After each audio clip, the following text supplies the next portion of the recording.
MLA పదవికి రాజీనామా చేసే యోచనలో దానం నాగేందర్ ఉన్నట్లుగా తెలుస్తుంది. అనర్హత వేటు తప్పదనే ఆందోళనలో నాగేందర్ కూడా ఈ నిర్ణయం తీసుకుంటున్నారా అని చెప్పి కూడా ఇప్పుడు దీనికి సంబంధించి కూడా వార్తలు బయటకు వస్తున్నాయి. మంత్రి పదవి ఇస్తే రాజీనామా అంటూ కూడా మెలిక పెట్టారు దానం. ఇక మంత్రి పదవిపై ఎటు కూడా హైకమాండ్ తేల్చని ఒక విధానం అయితే ఇక్కడ కనిపిస్తుంది. అనర్హత వేటు పడితే 6 ఏళ్ల వరకు పోటీకి దూరంగా ఉండాలి. ఇక అనర్హత వేటు పడక ముందలే రాజీనామా చేసే యోచనలో కూడా దానం నాగేందర్ ఉన్నట్లుగా కూడా వార్తలు బయటకు వస్తూ ఉన్నాయి. బీఆర్ఎస్ ఎమ్మెల్యేగా ఎన్నికయ్యారు దానం నాగేందర్. ఇక అప్పటి తర్వాత కాంగ్రెస్ పార్టీ టికెట్పై సికింద్రాబాద్ ఎంపీగా పోటీ చేశారు. మరోవైపు రాజీనామా చేస్తేనే మంచిదంటూ కూడా దానంకు కూడా న్యాయ నిపుణులు అయితే సూచన చేస్తున్నారు. రాజీనామా చేయటం వల్ల 6 సంవత్సరాల పాటు ఏదైతే ఎన్నికలకు దూరంగా ఉన్నాలో అటువంటి నియమాన్ని అట్లీస్ట్ కూడా మీరు అటువంటి నియమం పాటించకుండా ఉండేందుకు కూడా ఇది ఉపయోగపడుతుంది అంటూ కూడా ఇప్పుడు నిపుణులు అయితే సూచిస్తూ ఉన్నారు. ఇక ఫిరాయింపు ఎమ్మెల్యేలపై చర్యల విషయంలో కూడా స్పీకర్ గడ్డం ప్రసాద్పై ఆగ్రహం వ్యక్తం చేసింది సుప్రీంకోర్టు. అనర్హత మీరు వేస్తారా, మేమే ఏదైనా నిర్ణయం తీసుకోవాలంటూ కూడా ఆగ్రహం వ్యక్తం చేసింది. అయితే ఇప్పటి వరకు కూడా విచారణకు ఎమ్మెల్యేలు హాజరు కాలేదు. ఇటు దానం కానీ కడియం కానీ ఎవరు కూడా విచారణకు అయితే హాజరు కాలేదు. ఇక తెలంగాణలో ఈ ఏదైతే పార్టీ ఫిరాయింపుల అంశం ఉందో ఇది చాలా హాట్ టాపిక్గా మారింది. 3 నెలల క్రితం కూడా దీని మీద ఒక నిర్ణయం తీసుకోవాలి, 3 నెలల్లోగా ఒక నిర్ణయం తీసుకోవాలని చెప్పి కూడా సుప్రీంకోర్టు చెప్పింది. అయితే దీని మీద ఎటువంటి నిర్ణయం కూడా తీసుకోలేదు. అయితే దానం నాగేందర్ కూడా తరువాత మిగిలిన ఎమ్మెల్యేలు చూస్తే కనుక వాళ్ళు ఏ పార్టీ నుంచి కూడా వాళ్ళు డైరెక్ట్గా పోటీ చేయలేదు. కానీ దానం నాగేందర్ కాంగ్రెస్ పార్టీ తరఫున పోటీ చేశారు. ఈ విధంగా కూడా దానం నాగేందర్కి ఇప్పుడు ప్రజెంట్ సిచ్యువేషన్ చూస్తే కనుక అతనికి రాజీనామా చేయక తప్పదు అనే సిచ్యువేషన్ అయితే కనిపిస్తూ ఉంది. మరి దీని మీద దానం నాగేందర్ మరి నిజంగానే ఎమ్మెల్యే పదవికి రాజీనామా చేయబోతున్నారా ఏంటి అన్న డీటెయిల్స్ కూడా మా ప్రతినిధి సతీష్ని అడిగి తెలుసుకుందాం. సతీష్, దానం నాగేందర్ పార్టీ నుంచి ఇప్పుడు తన పదవి నుంచి ఎమ్మెల్యే పదవికి రాజీనామా చేస్తారా ఏంటి? ఈ 10 మంది ఎమ్మెల్యేలు ఏదైతే కాంగ్రెస్ పార్టీలోకి చేరారో జంపింగ్ ఎమ్మెల్యేలపై గత 6 నెలలుగా తెలంగాణలో పొలిటికల్ సర్కిల్లో పెద్ద సెన్సేషనల్ గా మారింది. ఈ నేపథ్యంలోనే మొన్న సుప్రీంకోర్టు తీర్పు అంటే సుప్రీంకోర్టు స్పీకర్ ని హెచ్చరించిన పద్ధతి చూస్తే మీరు అర్థం చేసుకోవచ్చు. ముఖ్యంగా స్పీకర్ కి అంతకుముందే చెప్పారు, దాని తర్వాత 3 నెలలు గడువు ఇచ్చారు. 3 నెలల గడువు అయిపోయిన తర్వాత కూడా ఎలాంటి వాళ్ళు వాదనలు ప్రతివాదనలు వినిపించని తీరును మీరు చూస్తూ దీన్ని దృష్టిలో పెట్టుకొని సుప్రీంకోర్టు స్పీకర్ కి డైరెక్ట్ గా కౌంటర్ చేశారు. మీరు చర్యలు తీసుకుంటారా, లేదు అంటే మేమేమైనా చెయ్యాలా అంటూ ధ్వజం ఇచ్చిన పరిస్థితి అయితే ఉంది. ముఖ్యంగా దీంట్లో స్పీకర్ కి 4 వారాల గడువు ఇచ్చారు. 4 వారాల గడువులో వారం లోపు ఏదైనా నిర్ణయం మాకు చెప్పాలి అంటూ కూడా ముందే చెప్పారు. 4 వారాలు టైం ఇచ్చినప్పటికీ వారం లోపే మాకు ఏదైనా నిర్ణయం మీరు చెప్పాలనేదే నేపథ్యంలోనే స్పీకర్ గడ్డం ప్రసాద్ వెంటనే అందరికీ మళ్ళీ నోటీసులు పంపించడం, ఈ లోపు 8 మంది ఎమ్మెల్యేల క్రాస్ ఎగ్జామినింగ్ ఏదైతే పార్టీ ఫిరాయింపు చట్టం కింద క్రాస్ ఎగ్జామినేషన్ ఉంటుందో అది 8 మంది ఎమ్మెల్యేలు వచ్చారు, ఎగ్జామినింగ్ చేశారు. సో బీఆర్ఎస్ తరఫున వీళ్ళు వెళ్లారు, అక్కడ వాళ్ళు కూడా వచ్చి అక్కడ క్రాస్ ఎగ్జామినింగ్ చేసిన టైంలో మేము పార్టీ మారలేదు, పార్టీ కండువా కప్పుకోలేదు, ఎక్కడ కూడా మేము కాంగ్రెస్ పార్టీకి సంబంధించిన విషయాల్లో తలదూర్చలేదు, మేము జస్ట్ అభివృద్ధి కోసం మాత్రమే ప్రోటోకాల్ పాటిస్తున్నాం తప్ప పార్టీ మారలేదు అని స్పష్టంగా చెప్పిన పరిస్థితులు అయితే ఉన్నాయి. కానీ కడియం శ్రీహరి ఇటు దానం నాగేందర్, కడియం శ్రీహరి విషయానికి వస్తే కడియం శ్రీహరి వాళ్ళ కూతురు ఎంపీగా పోటీ చేశారు. ఆయన ప్రచారంలో వాళ్ళ కూతురి పక్కనే ఉండి ప్రచారం చేశారు. సో ఆయనకు కూడా ఒకవేళ నేను పార్టీ మారలేదు అని చెప్పడానికి వీల్లేదు. సో అది ఆయనకు కూడా ఉప ఎన్నిక వచ్చే అవకాశం ఉంటది. స్పీకర్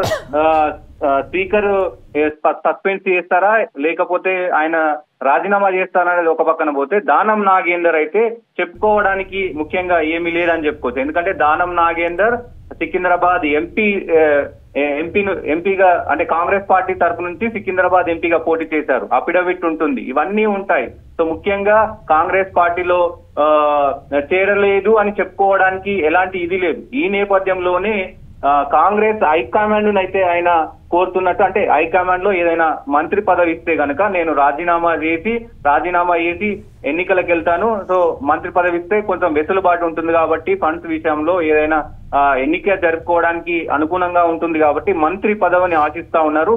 ఒకవేళ అధిష్టానం కనుక గ్రీన్ సిగ్నల్ ఇస్తే ఆయన రాజీనామా చేసి ఎన్నికలకి వెళ్లే అవకాశం ఉంటది. ఒకవేళ అలాంటి పరిస్థితి రాకపోతే అక్కడ కాంగ్రెస్ అధిష్టానం ఏం చెప్తుందంటే మేము స్పీకర్ కు చెప్తాము, అంటే అలాంటి సిచ్యువేషన్ వస్తే ఒకవేళ మేము స్పీకర్ కి చెప్తాము మీరు రాజీనామా చేయండి, రాజీనామా చేస్తే స్పీకర్ దాన్ని ఆమోదిస్తారు. ఒకవేళ స్పీకర్ కనుక సస్పెన్షన్ వేస్తే 6 సంవత్సరాల వరకు మళ్ళీ పోటీ చేయకూడదు. సో దీనికన్నా రాజీనామా చేస్తే స్పీకర్ ఆమోదించడం బెటర్ అనేది అంటే వాళ్ళ న్యాయ నిపుణులతో అందరితో చర్చించిన విషయం తెలుస్తా ఉంది. ఈ రోజు ఆల్రెడీ ఢిల్లీలోనే ఉన్నారు దానం నాగేందర్. ఈ రోజు రేపో ఎల్లుండో ఈ రోజు ఎప్పుడు ఏ క్షణంలోనైనా రాజీనామా చేసి ఎన్నికలకు వెళ్లే అవకాశం ఉంది.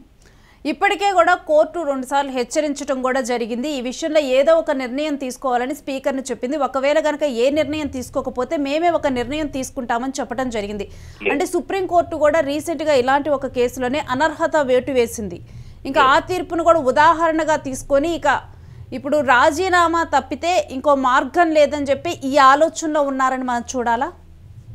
ఖచ్చితంగా అంటే రాజీనామా చేస్తే స్పీకర్ ఆమోదిస్తారు. ఎందుకంటే హైకమాండ్ ఇది ఉంటుంది కాబట్టి స్పీకర్ ఇద్దరి రాజీనామాలు లేదంటే దానం నాగేందర్ ఒక్కడైనా రాజీనామా చేసే అవకాశం ఉంటుంది. ముఖ్యంగా ఏదైతే కాంగ్రెస్ అధిష్టానం ఉందో భరోసా ఇచ్చినట్లుగా తెలుస్తా ఉంది.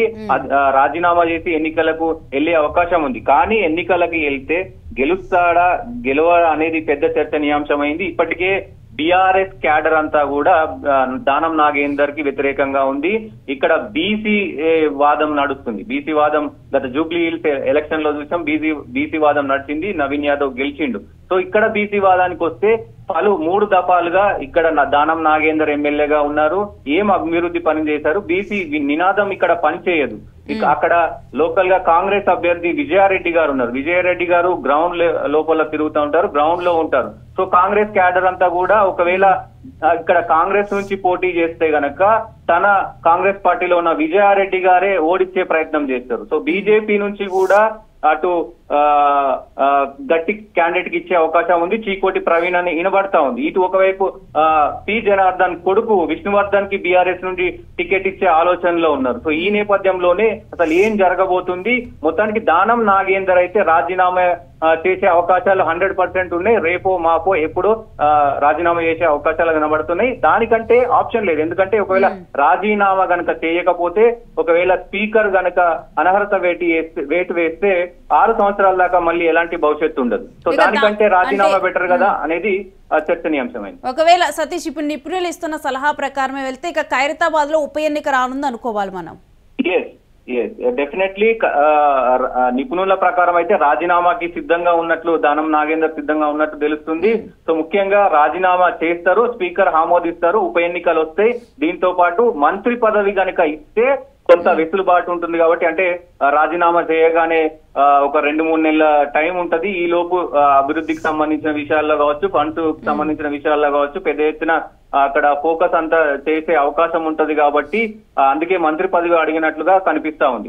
ఏదేమైనప్పటికీ ఇక్కడ బై ఎలక్షన్ రావడం మాత్రం పక్కలా కనపడతా ఉంది. Right, thanks for the details Satish. ఇక దానం నాగేందర్ విషయంలో కేవలం అతని విషయంలో మాత్రం 2 ఆప్షన్సే ఉన్నట్లుగా కనిపిస్తుంది. ఒకటి అధిష్టానం భరోసా ఇచ్చి కూడా మంత్రి పదవి ఇవ్వటము, లేదంటే గనక ఇప్పుడు ప్రజెంట్ రాజీనామా చేయటం. ఈ రెండు మార్గాలే కనిపిస్తూ ఉన్నాయి. ఎమ్మెల్యే పదవి రాజీనామా చెయ్యకపోతే గనక కోర్టు కూడా అనర్హత వేసే అవకాశమే కనిపిస్తూ ఉంది. ఇప్పుడు సుప్రీంకోర్టు గతంలో ఇచ్చినటువంటి మహారాష్ట్రలో పార్టీ ఫిరాయింపు ఎమ్మెల్యే విషయంలో ఇచ్చినటువంటి తీర్పు పరిగణలోకి తీసుకున్నా కానీ ఇక్కడ వేటు పడే అవకాశమే ఎక్కువగా 100% కూడా కనిపిస్తూ ఉన్నట్లుగా కూడా నిపుణులు చెప్తున్నారు. అందుకనే పార్టీకి రాజీనామా చేస్తే ఇటు బీఆర్ఎస్ను వదిలి కాంగ్రెస్లోకి వస్తే కనుక తను ఏదైతే బీఆర్ఎస్లో ఎమ్మెల్యేగా గెలిచారో ఆ పదవిని కనుక వదిలేస్తే, ఎమ్మెల్యే పదవిని వదిలేసి కనుక పూర్తిగా కూడా ఇక కాంగ్రెస్లోకి వస్తేనే దానం నాగేందర్ కూడా ఇక రాజకీయ భవిష్యత్తు ఉండనున్నట్లుగా తెలుస్తూ ఉంది. లేకపోతే 6 సంవత్సరాలు కూడా అతను ఎన్నికలకు దూరంగా ఉండాల్సిన పరిస్థితి. దీంతో ఇప్పుడు ప్రజెంట్ ఢిల్లీలో ఉండి కూడా దానం నాగేందర్ మంతనాలు జరుపుతూ ఉన్నారు. ఇక అధిష్టానం కూడా భరోసా ఇచ్చినట్లుగానే కనిపిస్తూ ఉంది. దానం నాగేందర్ మొత్తానికైతే ఇప్పుడు రాజీనామా ఎమ్మెల్యే పదవికి, ఖైరతాబాద్ ఎమ్మెల్యే పదవికి తాను రాజీనామా చేసే యోచనలోనే ఉన్నట్లుగా కనిపిస్తూ ఉంది. ఇక దీని మీద దానం నాగేందర్ నుంచి మరికొన్ని గంటల్లో ఒక అఫీషియల్ అనౌన్స్మెంట్, ఒక అఫీషియల్గా క్లారిటీ కూడా రానుంది.